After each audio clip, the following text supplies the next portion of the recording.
Tiago capítulo 1, verso 2. Meus irmãos, tende por motivo de toda alegria o passardes por várias provações.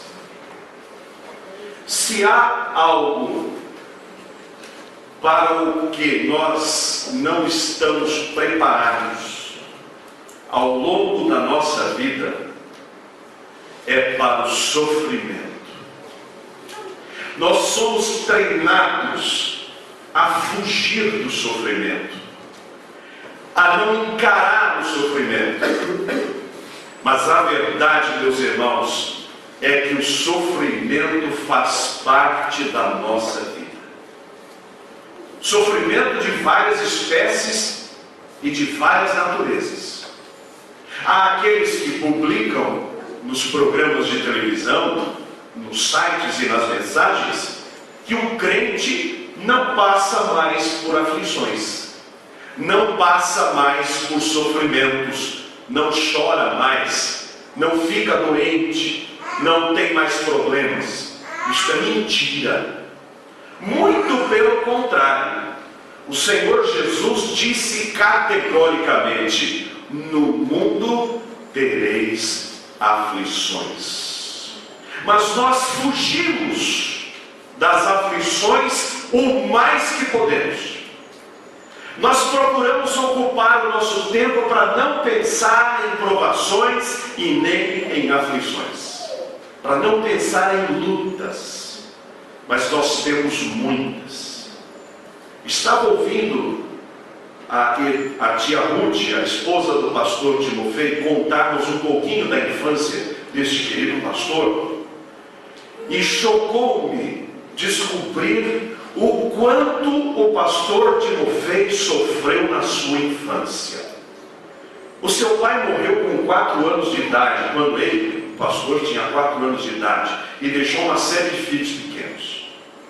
E eles eram tão pobres, meus irmãos, as casas eram feitas de barro, o chão também de barro, e o fogão era aquecido com lenha. Eles não tinham o que comer. Eles raspavam carvão e um pouco de barro da parede para poder colocar na garganta para fingir que era comida. Os meninos, antes de dormir, diziam: Timofei, estamos com fome. E o pastor Timofei fazia um joguinho com eles para eles acalmarem um pouco o estômago, dizendo assim: vamos pegar essa peninha e vamos soprar bem alto, porque quando ela descer, ela vai trazer bastante pão com mortandela para nós. E aí então, desce peninha, desce peninha. E quando ela vinha, ele disse: vamos pegar os pães com mortandela que estão caindo, vamos. E eles brincavam, e aquela brincadeira toda eles acabavam adormecendo. Sofrimento. Hoje nós fazemos tudo para evitar o sofrimento. Aliás, sofrimentos desta espécie já são raros numa cidade, porque por pior que seja a situação, as pessoas não comem carvão raspado ou pedaço de barro, sempre alguma outra coisa para comer. Mas o sofrimento vem, como acontece muitas vezes quando um pai cria um filho, 16, 17, 18 anos, e de repente o filho ou a filha atravessa uma rua, vem um carro, passa por cima, e o menino entra em coma, ou fica paralítico, ou mesmo tem a sua vida ceifada. Ou nós mesmos estamos bem, alegres, felizes, e de repente sentimos uma pequena dor na barriga, não sabemos o que é aquela dor, vamos ao hospital e o médico claramente diz: olha, você está com câncer em estado terminal e a sua situação é muito difícil. O que fazer? Por que nós sofremos? Não poderíamos ser isentos de lutas e de enfermidades e de sofrimentos? Claro, foi para isso que Deus nos criou no paraíso. Nos criou no jardim do Éden para que não houvesse morte, não houvesse dor, não houvesse lágrimas. para que nós estivéssemos sempre felizes, vivendo com o próprio Deus, andando no jardim pela viração do dia. No entanto, por causa do pecado, o homem foi expulso do paraíso, e junto com a expulsão também veio a provação, a dureza, a dificuldade. O Senhor colocou sobre as costas dos homens o fruto de suas próprias escolhas. Sofrimento, sim. Alguns dias atrás eu soube de uma pessoa que perdeu a sua esposa, e na igreja era uma pessoa muito alegre, feliz, cantava, louvava, mas quando viu a sua esposa no caixão, disse: mas esse Deus não vale nada.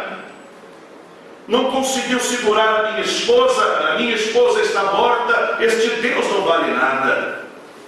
Este é o Deus em que as pessoas estão crendo que é o Deus que só faz coisas, não é o Deus a quem de fato nós servimos. Eu quero dizer ao irmão, o sofrimento não escolhe idade. Ele vem para a criança, ele vem para o adulto, ele vem para o velho. O sofrimento não escolhe estação do ano. Ele vem na primavera, vem no verão, vem no outono, vem no inverno. E sabe, meus irmãos, o sofrimento é didático para nós. Porque basta que nós estejamos bem, que a nossa saúde esteja boa, que o nosso bolso esteja cheio, que a nossa carteira esteja assinada, basta que tudo esteja bem na nossa casa e na nossa vida, e nós nos esquecemos que há um Deus nos céus. E passamos a viver de uma forma totalmente isolada da graça de Deus, e já não fazemos questão de servir ao Senhor com amor e com alegria.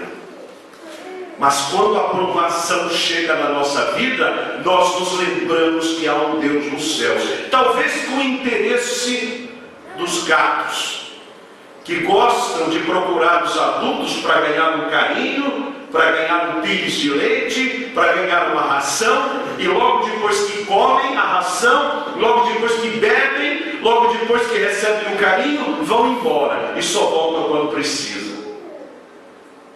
Deus não é dono de gatos.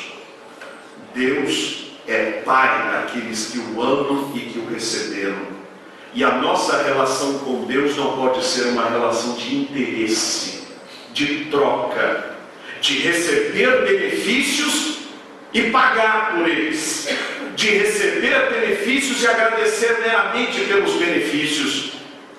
A vida cristã muitas vezes é feita assim, no monte da transfiguração, onde nós encontramos a glória, a alegria, a felicidade, o aparecer glorificado diante de Deus. Mas a vida cristã também é feita de jardim das oliveiras, de dor, de clamor, de lágrimas feitas de sangue, muitas vezes.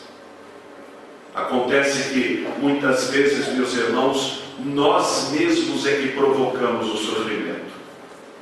Porque um dia, quando aceitamos a Cristo como Salvador e quando fomos batizados, nós escolhemos seguir a palavra de Deus e a sua santa orientação para a nossa vida. Nós fizemos um compromisso, nós fizemos um pacto. Mas quando as coisas estão bem, nós largamos todos esses compromissos, mas queremos que Deus continue a nos abençoar. Mas o Deus Todo-Poderoso, por nos amar, então Ele permite que as provações, a dor e a dificuldade venham sobre a nossa vida, para que nós acordemos e nos lembremos que Ele deve ser o Senhor da nossa vida. A provação nos ensina. Há provações que não precisávamos ter, porque se tivéssemos sido fiéis ao Senhor, muita coisa poderia ter sido evitada. O Senhor disse em Apocalipse: eu repreendo e castigo. A quem Ele repreende e castiga? Primeiro, repreende e castiga aos que Ele ama. Então o castigo e a repreensão são obras também do amor de Deus. O que acontece nos dias de hoje é que nós somos de uma geração que aprendeu com os psicólogos falsos de que criança não deve ter um puxão de orelha, criança não deve ser consertada, não deve ser castigada. Deixe fazer o que quiser. E qual foi o resultado? Esta geração que está aqui, que não tem limites, que não tem respeito, que não tem berço, que não tem pai e que não tem mãe. Nós aprendemos isso do mundo e achamos que Deus também não castiga. Diz a Bíblia, Deus castiga e repreende aqueles a quem Ele ama. Porque faz parte do aprendizado. Porque se Ele não fizer isso conosco, o resultado dos nossos erros será muito maior e muito pior. A repreensão nos faz, como diz o caboclo, abaixar o facho. Nós que estamos cheios de nós, achamos que nós acontecemos, que somos bonitos, que somos fortes, que somos invencíveis. Quando a provação chega, nós ficamos humildes rapidamente e nos colocamos de novo nas mãos do Senhor.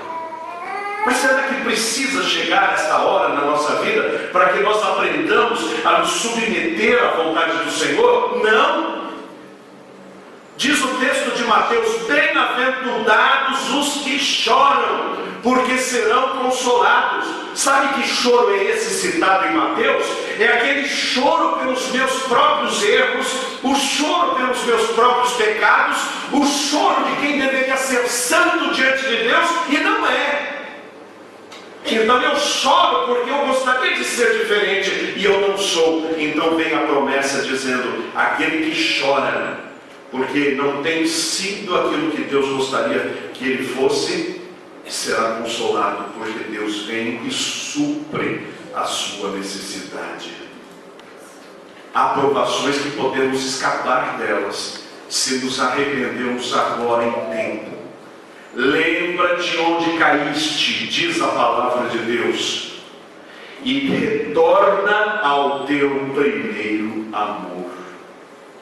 Lembra onde você errou, você corria bem, ou usando as palavras de Paulo aos Gálatas, corrieis bem. Quem vos fascinou? Quem vos segurou? Quem vos importunou para que parasses? Talvez o irmão que me vê, que me escuta nesta noite, já foi um crente muito mais consagrado e que levava a Deus muito mais a sério. Talvez a palavra de Deus falasse de forma muito mais cabal e profunda na sua vida. Talvez o compromisso de estar na casa do Senhor soasse de forma muito mais contundente no seu coração do que soa hoje. Mas você, diante da palavra de Deus que nos fala que Deus procura fiéis, você pode se arrepender e voltar ao primeiro amor outra vez. Muitas vezes, provavelmente Deus viu você de joelhos no seu quarto orando, mas há quanto tempo isso não acontece? Muitas vezes Deus viu você desligar a televisão e abrir a sua Bíblia para lê-la, mas há quanto tempo isso não acontece? Muitas vezes Deus viu você deixar um jogo de futebol, uma campanha política, ou mesmo um bico para vir à casa do Senhor, e hoje isso não acontece mais. Lembra-te, lembra-te. A provação nos deixa humildes e dependentes da graça do Senhor. Às vezes a provação não é nem conosco, é com o outro a quem amamos. A provação pode ser emocional. Nós perdemos alguém que muito amávamos, quebramos um relacionamento com alguém que muito amávamos, e parece que a vida acabou. Deus permitiu. Diz a palavra de Deus em Tiago, capítulo 1, verso 2: tende por motivo de alegria passardes por várias provações, porque Deus está agindo na sua vida. Jó foi um homem de Deus e que passou por provações que ele nunca imaginou ter que passar. Ele não merecia aquilo. As provações não são meramente meritórias. Elas são um propósito de Deus para tornar-nos um exemplo daqueles que são fiéis, daqueles que amam o Senhor de todo o coração. Provação tem fim? Tem. E sabe quando é o fim da provação? Primeiro pode ser quando nós aprendermos a lição. Não é assim que um professor faz com os seus alunos? Ele ensina algo, manda fazer a prova, pega a prova e corrige. Infelizmente não deu certo. O que ele faz de novo? Ensina outra vez e manda fazer a prova. Se o aluno não conseguir uma boa nota naquela prova, não passa para a lição seguinte. Talvez a sua vida esteja amarrada, porque Deus tem lhe dado uma prova e a sua nota é sempre baixa nesta prova, e você tem que repetir tudo de novo. Parece que a vida não sai do lugar. Eu me lembro bem quando peguei este carro, o meu Peugeot, o segundo, e fui para a Ilha Comprida, naquele pedaço onde não tem estrada, é só areia, e eu, muito entendido de areia, entrei com o carro no areal. E aí andei na areia, que estava bem firme por causa da água, e aí decidi sair de lá e ir para uma rua que ali dava e tinha uma saída de areia. Bastou entrar e o carro atolou na areia. Aí eu comecei a acelerar para sair daquele areal. E quanto mais eu acelerava, mais o carro abaixava, mais a areia entrava e começou a entrar areia dentro do carro. E não havia viva alma ali. Como é que eu ia fazer? Já estava começando a escurecer. Deixei o carro do jeito que estava, fui a pé 1,5 km no meio da povoação, até achar uma pessoa que tinha um trator. E eu lá pedi para o homem encarecidamente, falei: olha, eu lhe dou uma caixinha, mas pelo amor de Deus, vá lá me ajudar a tirar esse carro. Então ele foi com o trator, amarrou um cabo de aço no carro, e o trator bem alto, não tem areia que segura aquilo, ele foi, puxou, e o meu carro saiu da areia. Quanto mais eu tentava por mim mesmo sair do areal, mais eu afundava. Eu precisei de ajuda. Quanto mais nós, no meio da nossa provação, no meio da prova e da disciplina do Senhor, tentamos resolver as coisas da nossa forma, da nossa maneira, mais nós nos afundamos.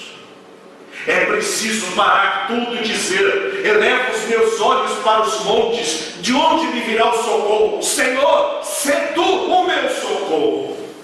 Estende a tua mão, tira-me do areal da vida, como um trator tira um Peugeot do meio da areia, e tira daqui. E o Senhor com certeza vai manifestar a sua graça, a sua presença próximo do irmão.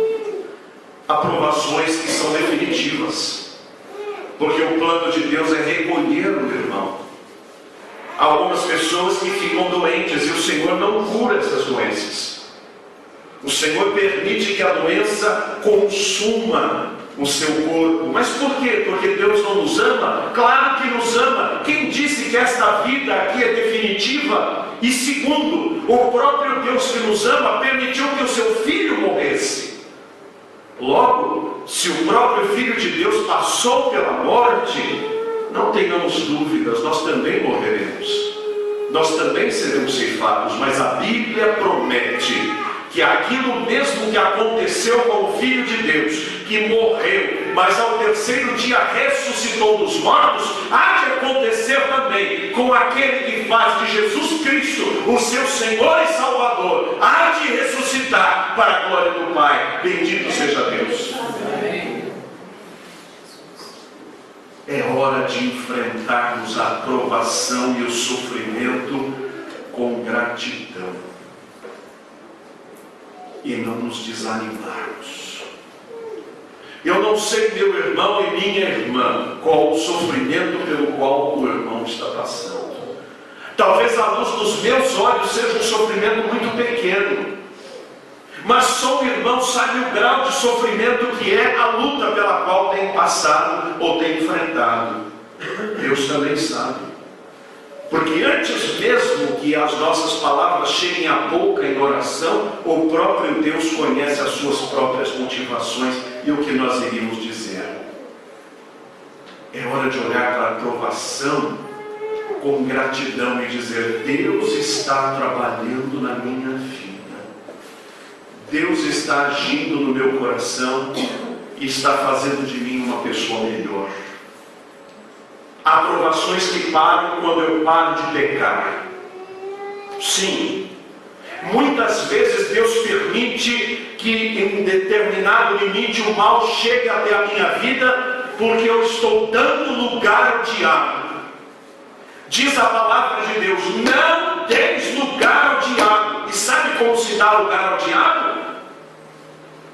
Dando ouvidos àquilo que não se deveria dar, vendo aquilo que não se deveria ver, indo para onde não se deveria ir, tendo a comunhão com aqueles com quem não se deveria ter, e deixando de buscar a Deus em toda e qualquer circunstância.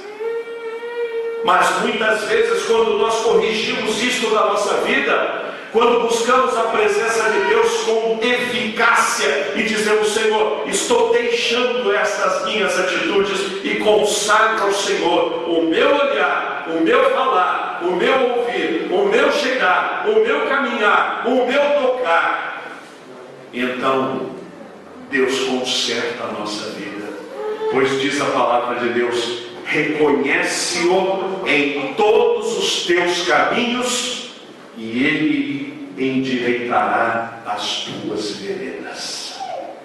E diga ao irmão mais: se o irmão ou a irmã vivem tranquilamente numa vida que desobedece a Deus, fatalmente o irmão não irá. Pela graça, sim, mas quem é alcançado pela graça não vive na prática do pecado. Quem vive na prática do pecado não conhece a Deus, nunca viu a Deus e não irá para o céu. Porque ir para o céu é uma questão de transformação interior. A minha vida foi transformada. Talvez o irmão há muito tempo experimentou isso, hoje não tem mais. É dia de renovar-se diante de Deus. E isso só se faz com quebrantamento do coração, com mudança de pensamento, com a volta para os caminhos do Senhor. Queres desanimar-te? Já não tens teu fervor, de coração pesado, não crês em teu Senhor, pois Cristo é teu amigo, teu guia e protetor, de tudo que careces, te supre seu favor, de tudo que careces, te supre seu favor. Exulto, crente, exultar ao Salvador bendiz, pois ele protegido, és livre, és feliz. Este Salvador está de braços abertos, mas é necessário quebrantarmos diante de Deus.